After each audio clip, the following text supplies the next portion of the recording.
തൊഴിലുറപ്പ് വെട്ടലിനെതിരെ കേന്ദ്ര സർക്കാരിന് പ്രതിഷേധമറിയിക്കാൻ കോൺഗ്രസ് സംസ്ഥാനങ്ങളിൽ സംഘടിപ്പിക്കുന്ന പ്രതിഷേധ പരിപാടിയുടെ ഭാഗമായി തിരുവനന്തപുരത്ത് ലോക്ഭവന് മുന്നിൽ നടന്ന രാപ്പകൽ സമരത്തിൽ ശ്രദ്ധാകേന്ദ്രമായത് ആര് എന്നുള്ള ചോദ്യത്തിന് ഉത്തരമേ ഉള്ളൂ. അത് കോൺഗ്രസിൻ്റെ സംഘടനാകാര്യ ജനറൽ സെക്രട്ടറി കെ.സി. വേണുഗോപാലാണ്.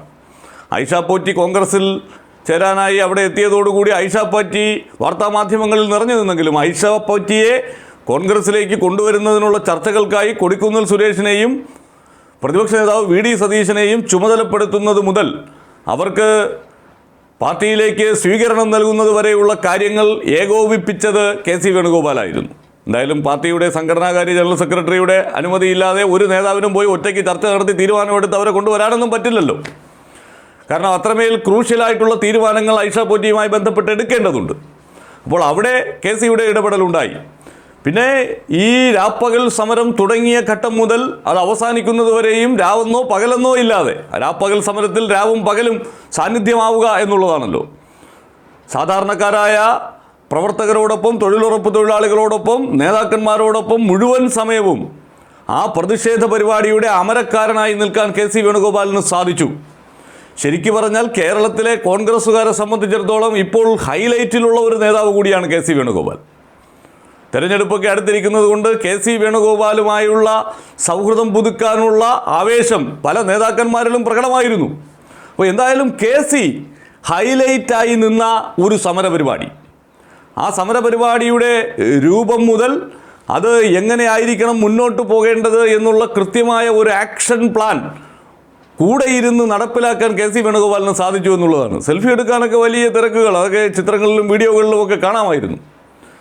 അപ്പോൾ ഒരു നേതാവിൻ്റെ നേതൃപാടവം, സംഘടനാപരമായ നേതൃപാടവം അത് കൃത്യമായി പ്രകടിപ്പിക്കാൻ കെ.സി. വേണുഗോപാലിന് അദ്ദേഹത്തിൻ്റെ മുഴുവൻ സമയമുള്ള സാന്നിധ്യത്തിലൂടെ ഇവിടെയും സാധിച്ചു എന്ന് പറയുന്നത് വയനാട്ടിൽ നടന്ന കോൺഗ്രസിൻ്റെ ക്യാമ്പിൽ കെ.സി. വേണുഗോപാൽ തന്നെയായിരുന്നു കാര്യങ്ങൾക്ക് നേതൃത്വം നൽകിയത്. അതിൻ്റെ ദിശ നിശ്ചയിച്ചത് കെ.സി. വേണുഗോപാലായിരുന്നു. ബാക്കി നേതാക്കന്മാരൊക്കെ വൈകാരികമായ പ്രസംഗങ്ങളൊക്കെ നടത്തിയെങ്കിലും ഇപ്പോൾ വി.ഡി. സതീശൻ്റെയൊക്കെ അവിടുത്തെ പ്രസംഗം നല്ലതായിരുന്നു എന്ന് പറയുന്ന നേതാക്കന്മാരുണ്ട്. പക്ഷേ രമേശ് ചെന്നിത്തലയുടെ പ്രസംഗം നല്ലതായിരുന്നു എന്ന് പറയുന്ന ആളുകളുണ്ട്. അപ്പോൾ മറ്റു പല നേതാക്കന്മാരും അതുപോലെ അവിടെ ഉണ്ടായിരുന്ന ആളുകൾക്ക് ആവേശം പകരുന്ന രീതിയിൽ പ്രസംഗങ്ങളൊക്കെ നടത്തിയെങ്കിലും സംഘടനാപരമായ ഒരു ചിട്ട ഉണ്ടാക്കിയെടുക്കുന്നതിൽ കെ.സി. നടത്തിയ ഇടപെടൽ അതിനിർണായകമായിരുന്നു. നമ്മൾ അതേക്കുറിച്ച് നേരത്തെ സൂചിപ്പിച്ചിരുന്നു.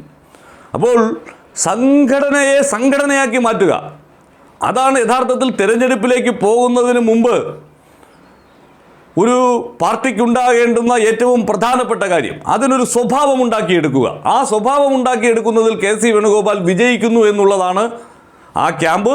അതിനുശേഷം ഇപ്പോൾ നടക്കുന്ന ഈ രാപ്പകൽ സമരം, സാധാരണ കോൺഗ്രസ് ഇത്തരം സമരമൊക്കെ നടത്തുമ്പോൾ നേതാക്കന്മാർ വന്നിരുന്നു, എന്തൊക്കെയോ പ്രസംഗിക്കുന്നു, ആളുകൾ വരുന്നു, ഇങ്ങനെ ഒഴുകി പോകുന്നു എന്നുള്ളതിനപ്പുറത്ത് അതിനൊരു കേന്ദ്രീകൃത സ്വഭാവം ഉണ്ടാകുമായിരുന്നില്ല. ഇത് കെ.സി. വേണുഗോപാലിൻ്റെ സാന്നിധ്യം അവിടെ ഉറപ്പായതോടെ, മുഴുവൻ സമയ സാന്നിധ്യം ഉറപ്പായതോടെ നേതാക്കന്മാരും അണികളും ഒരുപോലെ ആ സമരത്തിൻ്റെ സീരിയസ്നെസ് വിടാതെ മുഴുവൻ സമയവും ഉണ്ടായിരുന്നു. അതുകൊണ്ട് തന്നെയാണ് ആ സമരത്തിന് ഒരു വലിയ ശ്രദ്ധ കേരളീയ പൊതുസമൂഹത്തിനിടയിൽ ഉണ്ടാക്കിയെടുക്കാൻ സാധിച്ചത്. മറ്റത് നേതാക്കന്മാർ പ്രസംഗിക്കുന്നു, സ്ഥലം കാലിയാക്കുന്നു എന്ന് പറയുന്നതല്ലാതെ ഒരു സാധാരണ കോൺഗ്രസ് സംഭവിക്കാറുള്ള സമരപരിപാടികളിൽ സംഭവിക്കാറുള്ള ഒരു ഒഴുക്ക്, അതിനൊരു കേന്ദ്രീകൃത സ്വഭാവമോ അതിനൊരു ഘടനാപരമായ സ്വഭാവമോ ഒന്നും ഉണ്ടാകില്ല.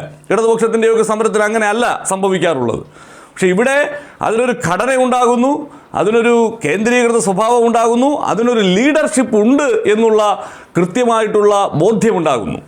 അതാണ് കെ.സി. വേണുഗോപാലിൻ്റെ സാന്നിധ്യത്തിലൂടെ സംഘടനയ്ക്കുണ്ടാകുന്ന നേട്ടം. ഒരു തെരഞ്ഞെടുപ്പിനെ നേരിടാൻ പോകുമ്പോൾ ബേസിക്കായി സംഘടനയിൽ മാറ്റങ്ങൾ ഉണ്ടാകണം എന്നുള്ള കെ.സി. വേണുഗോപാലിൻ്റെ ആ ചിന്ത, അത് സംസ്ഥാനത്തെ PCC അധ്യക്ഷനിലൂടെ നടപ്പിലാക്കാൻ കൃത്യമായി അദ്ദേഹത്തോടൊപ്പം കൂടെ നിന്ന് പ്രവർത്തിക്കാൻ കെ.സി. വേണുഗോപാലിന് സാധിക്കുന്നു. സംഘടനാ രംഗത്ത് കെ.സി. വേണുഗോപാലിനുള്ള ആ പ്രവർത്തന പാരമ്പര്യം, ദേശീയ ജനറൽ സെക്രട്ടറി, സംഘടനാകാര്യ ജനറൽ സെക്രട്ടറി എന്ന നിലയിലുള്ള ആ പാരമ്പര്യം, അത് വളരെ കൃത്യമായി കേരളത്തിലെ സംഘടനയെ കരുത്തുറ്റതാക്കാനും ഉപയോഗിക്കുന്നു എന്നുള്ളതാണ് കോൺഗ്രസ്സുകാർക്ക് സന്തോഷിക്കാനുള്ള ഏറ്റവും വലിയ കാര്യം.